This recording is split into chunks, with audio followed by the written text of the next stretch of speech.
How's it going, Rebel Nation? This is the Rebellion Podcast. I'm your host, Ryan Staker. I have a special guest with me today, my boy TK. He was on the episode a few episodes ago talking about the NBA. How you doing today, bud? Doing all right. How you been? Good, good. Thanks for coming back and doing this with me. We had some technical difficulties last time. We recorded a whole episode that was a half hour long, got into some really good stuff. For whatever reason, something didn't work, and we wasted our time doing that, but then we redid it.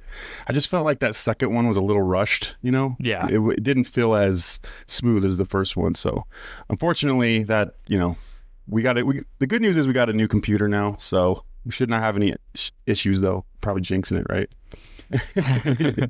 So, okay, I'm going to go over a quick review of what's happening with Rebel basketball, and then we're going to get into today's main topic. But we got some really good news. It was a good day yesterday for Rebel fans.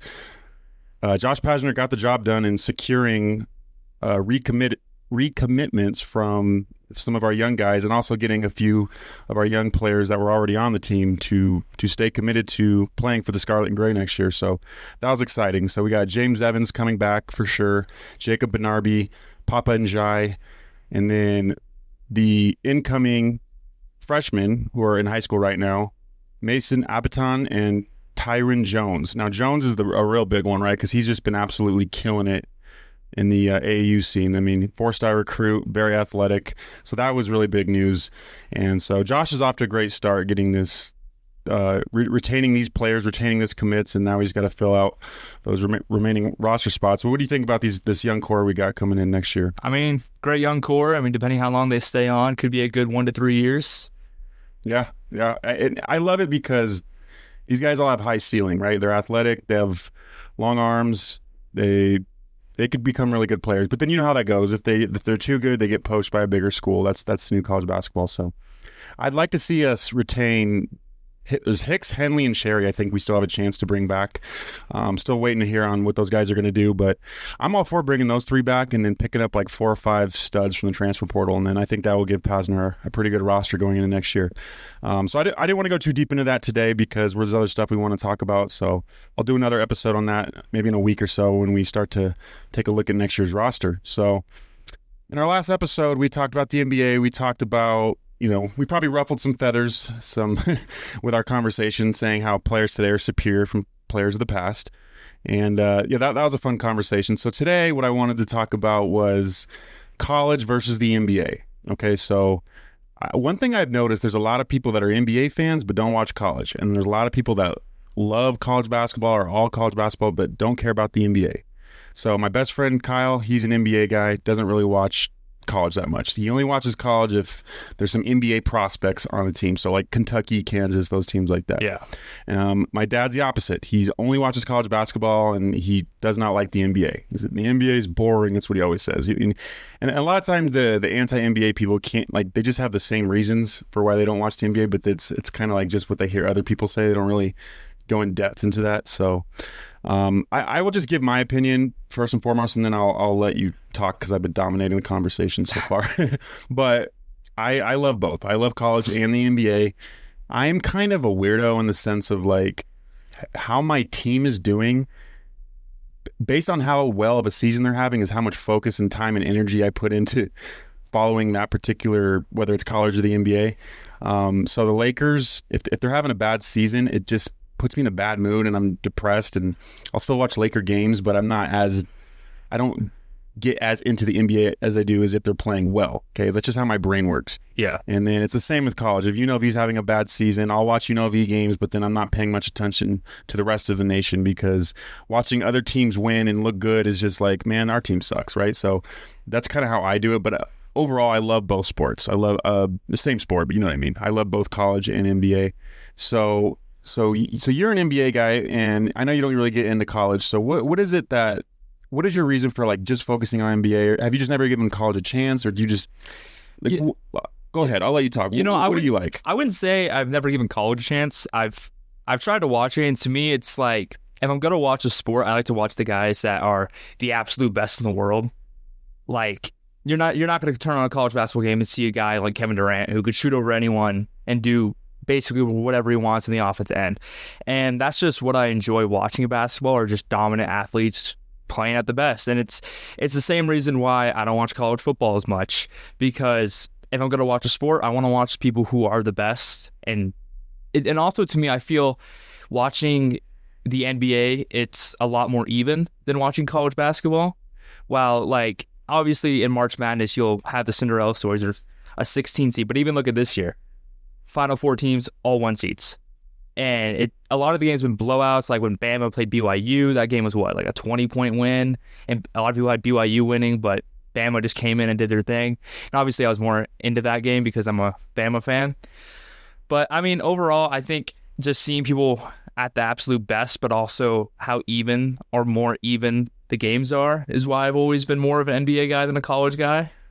Yeah, that makes sense. So they're very different, right? The reason I do love watching NBA is I do love watching the best players in the world.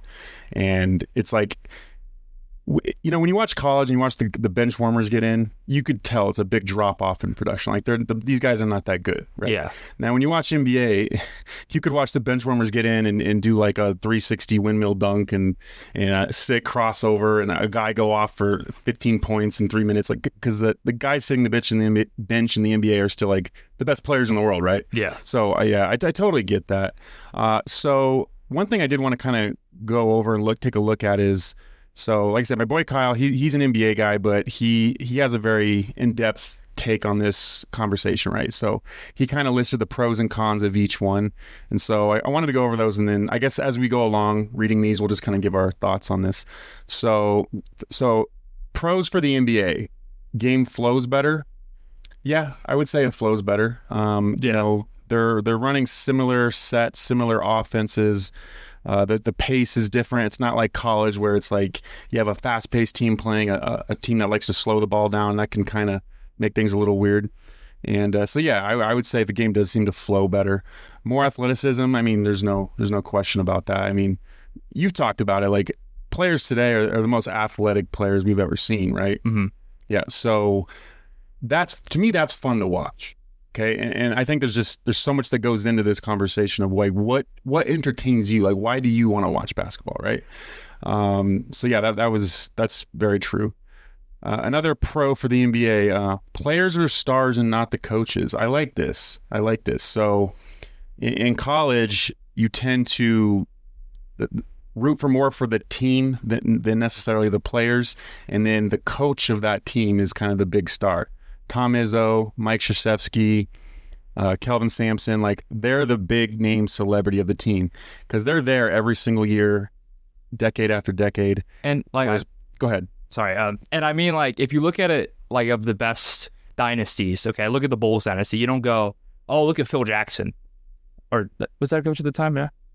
Phil Jackson, yeah. Yeah, and then he went to the Lakers for the Kobe Shaq era. But you don't look at those teams and be, wow, Phil Jackson's team is really killing it. You go, no. Jordan the Bulls. You go Kobe and the Lakers. Yep. And then, but if you look at the college basketball side, look at Duke for a while. Coach K. It's Coach K's team. It's not Zion's team because Zion was what, a year before he went back went to the NBA. Yeah. And that's also a big thing with the NBA with their college is a lot of players are one and done, which I don't like as much because it doesn't give you the chance to build that like love for a player. Yes. Off the 1 year. I mean, everyone is saying Cooper Flagg might go back to college, and it's like he was only there for a year. Like in a lot of other sports, it's not that crazy that a player's going back after his first year to the same college. Yeah, and can we just take a little side conversation real quick and talk about Cooper Flagg? Because I know you're as high on him as I am, right? So legit. I've talked to a few different people now, and they're like, I don't get the hype.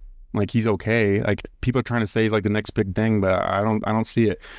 And here's my theory as to why people don't see it. So when you watch guys in college like Blake Griffin, Zion Williamson, Steph Curry, they just did these like jaw-dropping things, whether it's dunks or making 5 3-pointers in a row from 30 feet out. And so like players like that, like my mom who doesn't know a thing about basketball can be like, wow, that guy's really good. Yeah. Whereas with Cooper Flagg, he does everything, and he does a lot of the little things, but he doesn't jump out at you with particular things, dunks, crossovers, threes, like some of those other guys do. So I think that's why like people don't know it. It's like the Jason Tatum. Jason Tatum isn't out here doing windmill dunks. That's a good example. And shooting from the logo. No, he's going to lock down your best player. He's going to do everything. He's going to do everything good, but he's not going to jump out. Cooper Flag is a phenomenal defender. I think he's going to translate perfectly to the NBA, just like we saw Wemby's defense translate to the NBA. And I just think that's why people aren't giving him enough credit, and also because this is a very stacked draft class. I mean, I think there's everyone in the lottery this year probably could have went first last year. Absolutely. Yeah, there's weak drafts like the Anthony Bennett draft, and then there's drafts like this, which is those are fun, right? So, yeah, my whole thing with Cooper Flag is he just has no weaknesses. Yeah. Okay? Like almost every prospect, even the best prospects there are, have some sort of weakness, right? He has no weaknesses, and that's what makes him such an intriguing prospect. So I like to think, and give me your thoughts on this. I think he's such a safe pick because he has such a high ceiling, but also a high floor. And what I mean by that is I'm thinking at worst case scenario, he's going to be Paul George, a guy that can just do everything, right? Yeah. And best case scenario, we're looking at the Luka, Giannis range of prospect. Like, how do you feel about that? I absolutely agree. I mean, we've seen a lot of prospects that were taken because it was just best player on board. Like, don't mess up the pick. Just take them. And I think it really depends also who gets that number one pick. If we see San Antonio get that pick and they get Cooper Flag, I think that's going to be insanely scary because he could play the 4, he could play the 3. Probably only really want to keep him there, but he can defend all 5 positions, which is huge. And there's nothing that he does that's bad. Like, he can just do it all.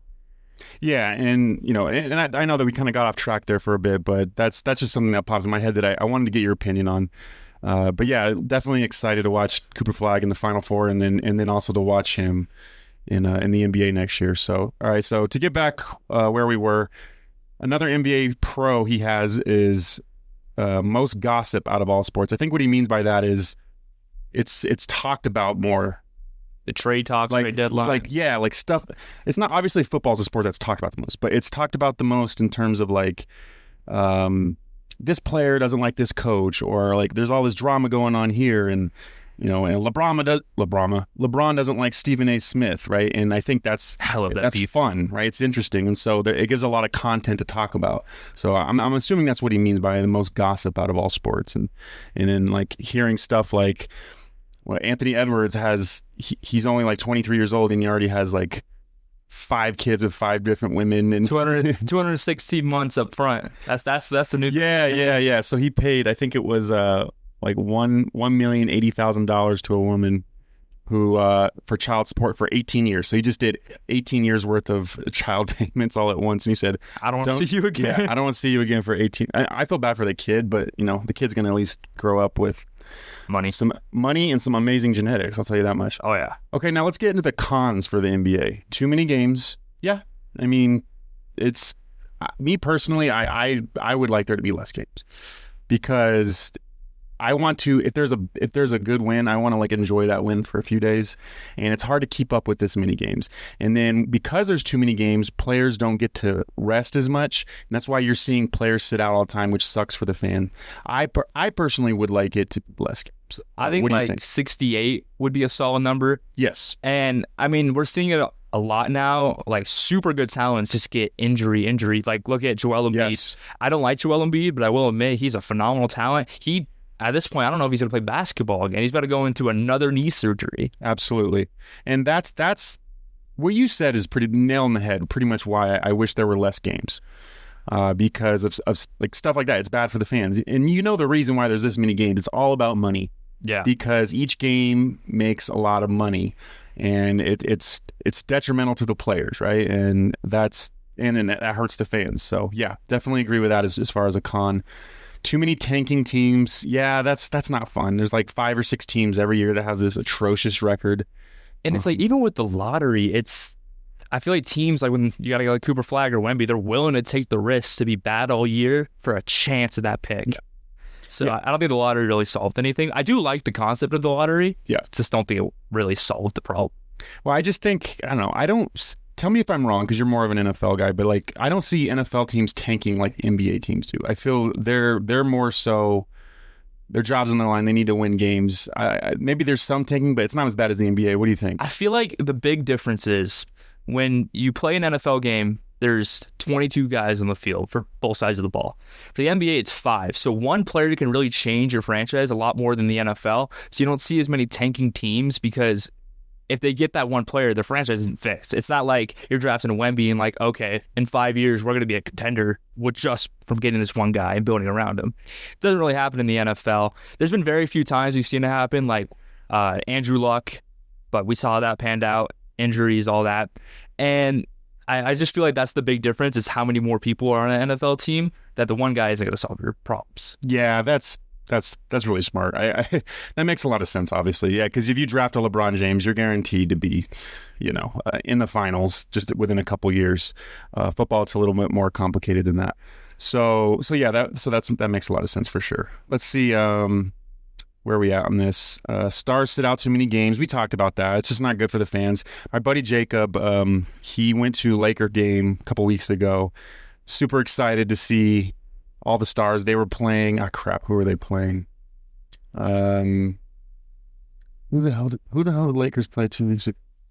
I know it was Denver. I was about to say when they played us. It was literally your team, guys. Yeah, I had a brain fart there, but yeah, and like everybody sat out except for Luka. He did get to see Luka drop 21. No, he played that game. He dropped 21 in the first quarter. Oh, yeah. Was it the other game then that none of the starters played? Because I know there was a game, and then of course all the Lakers fans were, the Nuggets barely beat the Lakers, and it's their practice, which I hate. I hate when people say that. Yeah. I don't think they realize how much preparation goes into a game and last minute decisions. If a team's lineup is going to change, fans are stupid. They don't know what they're talking about. Exactly. So, anyways, the point was he found out after paying all this money for tickets that the star players weren't going to play. Right. So that's frustrating.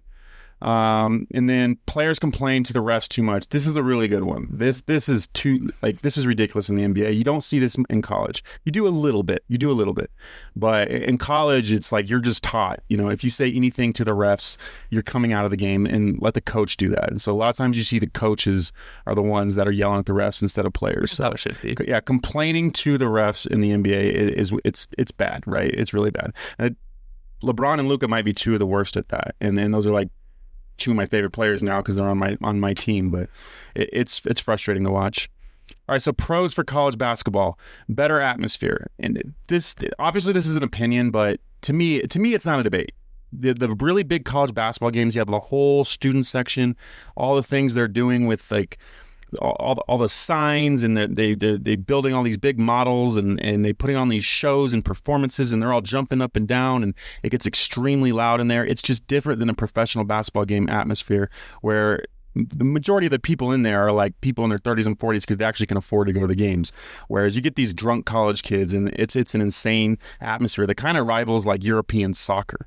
So I would say college basketball definitely has better atmospheres. 100%. Yeah. Better rivalries. Yeah, for sure. There's, of course, in pro sports, there's some good rivalries. We know that, but it gets really, really bad in college. I mean, it's a lot of in-state rivalries, which is different. Yeah. How many teams there are. Yeah. And you got Ohio State, Michigan, Duke, North Carolina, and then the biggest one of all, UNLV, Nevada. Just I didn't mean to call them Nevada Rebel. Alabama, Auburn. Reno, UNLV, Reno, and then Alabama, Auburn. So yeah, there's some great rivalries in college basketball for sure. We got March Madness. Yeah, March Madness is my personal favorite sporting event of the year, over the Super Bowl, over anything. I get very excited for March Madness. Like it's like Christmas, right? So, and I think a lot of people just love March Madness because even when you're not a college basketball guy, like typically you fill out brackets. This is like the one thing you will tune in for is the NCAA tournament. So March Madness is a lot of fun for sure. Fandom is more communal. Fandom is more... Talk about like tailgating and stuff? Or? Yeah, I think that's what he's referring to. Yeah, so that's true. I mean, I think that's kind of a difference that you see in college for sure. I feel like the big difference with that is when you go to like, let's use an example, an Alabama basketball game. Okay, everyone there is an Alabama fan. There's very few people who are not Alabama fans. But if you go to a Nuggets game, there's obviously going to be more Nugget fans, but there's still going to be a ton for the other team. For sure. And I feel like that's a big, especially with the atmosphere thing. Yeah. It's a lot more one-sided fans. Yeah. And that's another thing is like home court advantage in college is so much bigger. Oh yeah. Like you have so much more of an advantage in college than you do in the NBA.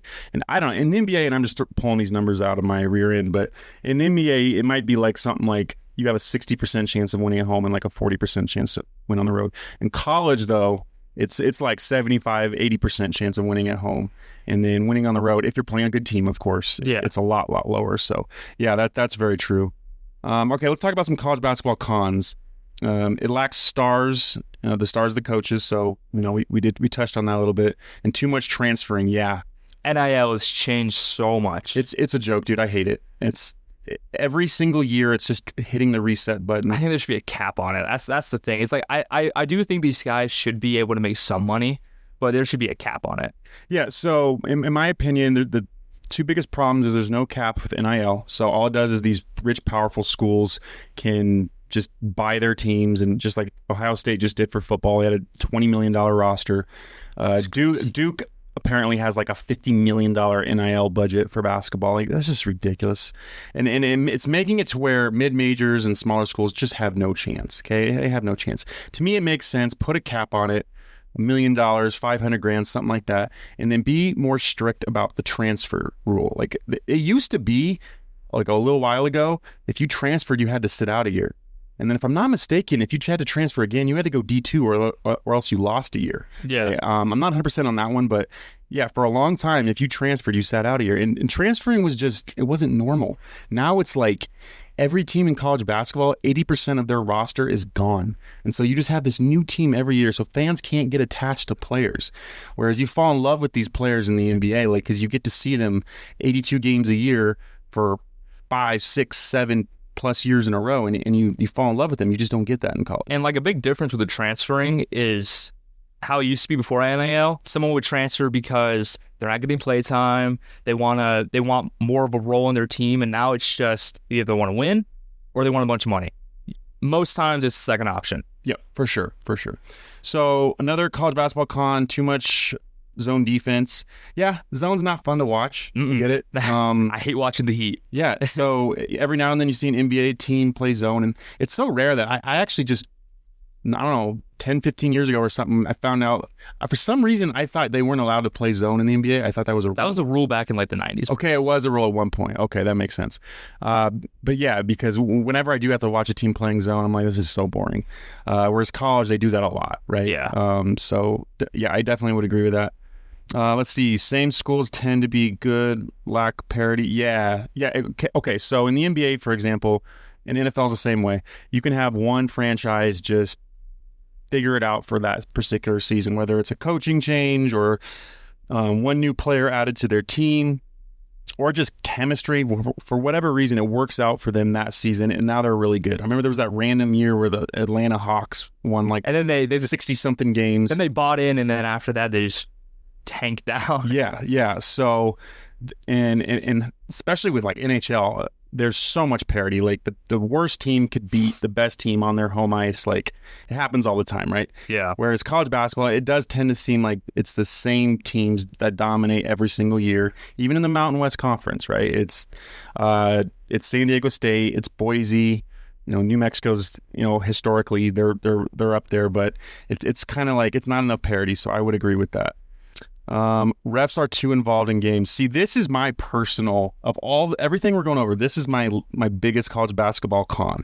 And this is what I hate the most about college basketball is the refs, the officiating, because these guys call everything. Mm-hmm. I find myself complaining about the refs when I watch a college basketball game so often, like almost all game long. And I could be a neutral fan. I'm not even rooting for a particular team. And it's because they call every little stupid foul. They to try and make it about them. They take over the game. Does this happen in the NBA too? Yeah, but not to the same level as college, right? I just find myself complaining about NBA refs a lot less than I do in college. And I think it's clear that they're NBA refs for a reason. They're just a lot better. What do you think about that? Well, absolutely. I mean, I don't have as much college basketball experience to compare. To compare. But when it comes to the NBA, obviously refs do get involved quite a bit, but you don't see it's like nearly the amount of times in other sports where it's like, wow, the refs really sold this game. And I feel like that's because NBA games are longer and they're super fast pace, and the teams are more even that you really can't, like, the refs can't change the game as much. I mean, obviously there's the jokes of, like, Chris Paul's 0-19 with Scott Foster as the ref. Yeah. But it's just, they're nowhere near as involved in other leagues that I've seen. Yeah, for sure. And it drives me nuts. And so if it were up to me to change college basketball and make college basketball great again, I would, first of all, fix the officiating. I'd be more strict on the refs and, like, not give them as much power. Try and make the officiating better. That's like the first and foremost thing I would do. And then I would do something about the NIL budget and make a cap on it, and I would make stricter transfer rules. Okay, I mean, those are really the top three things that I would do to improve it personally. If you improve those three things, college basketball would be so much better. Yeah. Okay? And I think another thing that I thought of that he didn't put on here is it's for me, it's so much less watchable because you have the TV, you have the coaches calling timeouts, the TV timeouts, in addition to the refs calling fouls every 2 minutes. It's just like, it just makes it harder to watch. Same problem with college football. Yeah. Watching college football, it's like if you're watching an NFL game, you're sitting down, you're there for 3 hours. Yes, it's long, but it's consistently always 3 hours. College football, I'll be at work and I'll check the Alabama score first quarter, and then 2.5 hours later, I'm checking, they just finished the first half. Yeah. I'm like, what's going on? Yeah, so I was in San Diego with a few friends, and we went to the bar to meet up with my buddy and his two buddies. They're all from Nebraska, diehard Nebraska football fans, and we're like, they're gonna watch the Nebraska football game. I'm like, okay, we're in San Diego, but we can go to a bar and watch a football game. That sounds fun. First of all, the bar was way too packed, so we were just kind of all tightly condensed in our seat, like just could barely breathe, and that part was not fun. But this damn game lasted like 4.5 hours, so we wasted, and keep in mind, we only went there for a day. Like we just spent one day in San Diego, so we wasted like half of our day watching this football game that felt like it took 10 hours long, and it was rough. So yeah, that's my last con for college sports. But well, since we're already 27 minutes in, let's go ahead and move on. There's just a few more questions I wanted to ask you before we wrap up and kind of get your opinion on. So first of all, so you're a big football guy. You've been watching football a lot longer than basketball. Yeah. What could you share about, like, what is something that you like about basketball as compared to football, and then vice versa? I would say with basketball, I know it's only recently gotten like this, but I love how every year it seems like there's a new big team.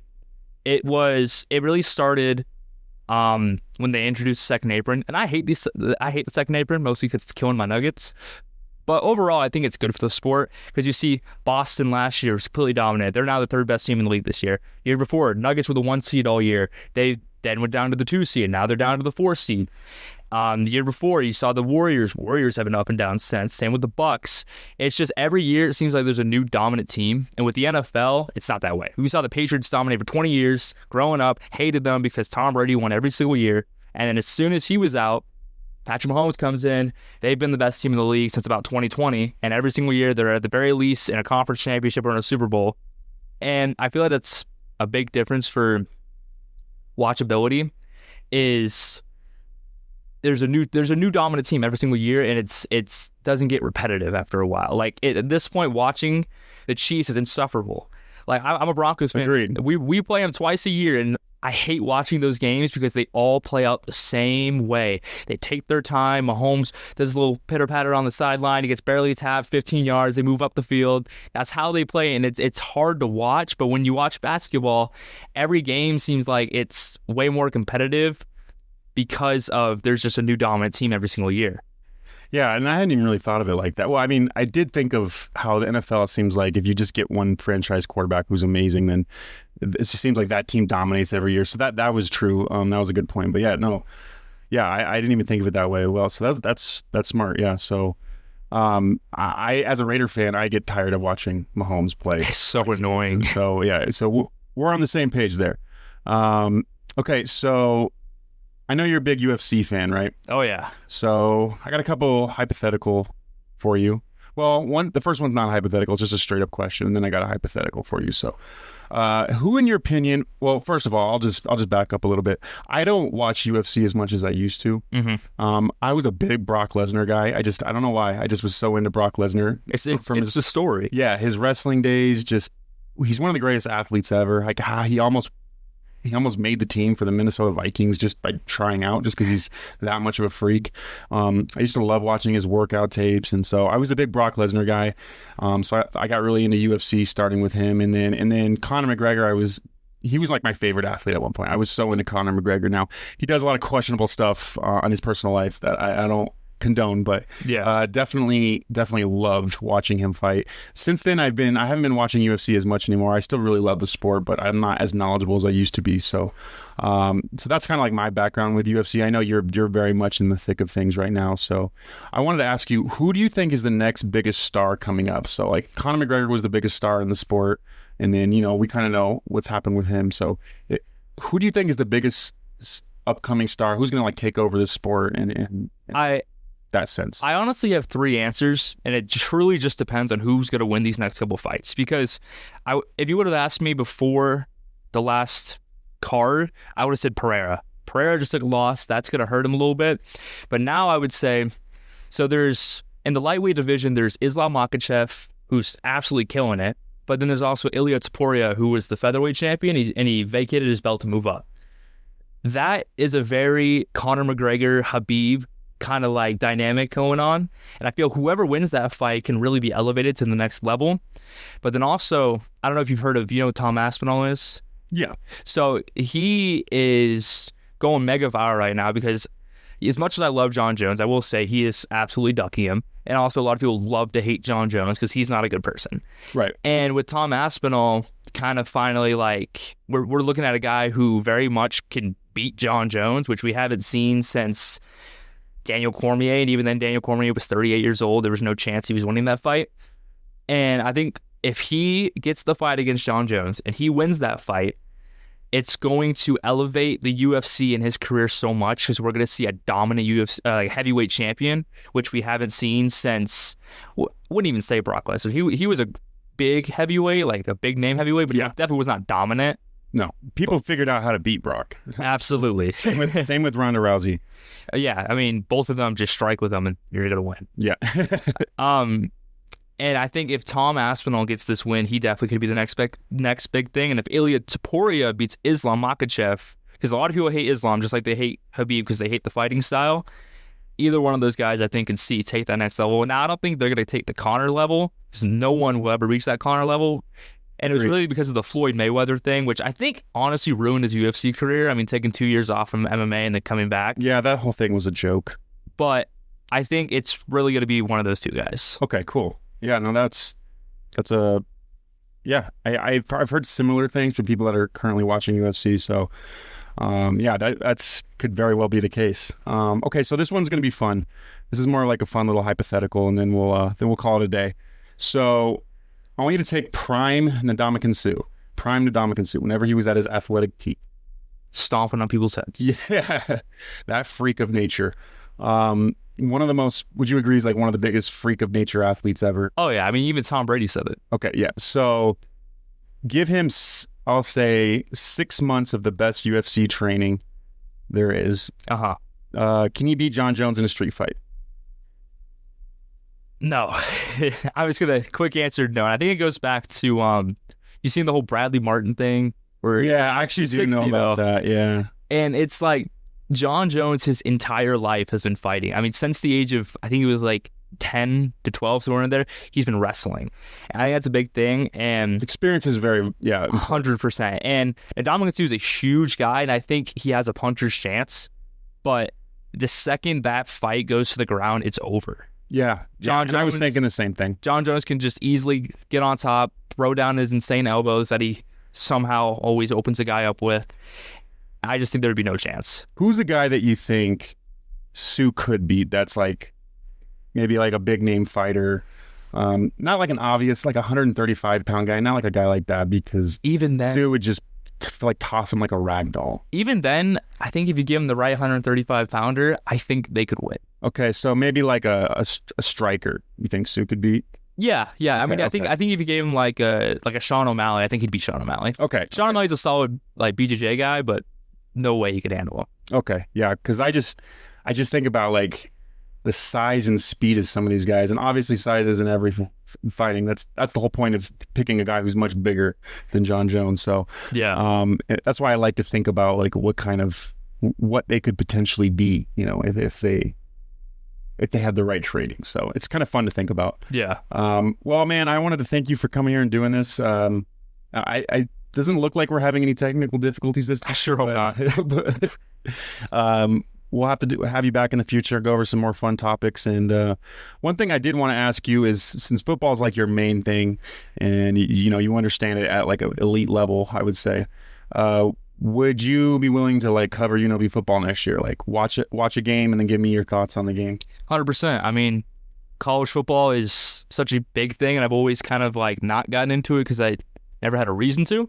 That's a great reason to. Yeah, awesome. Well, I appreciate it again, and Rebel fans, I got a big episode I'm dropping soon that I'm really excited about. It's a project I've been working on, and looking forward to that. So until next time, Rebel fans.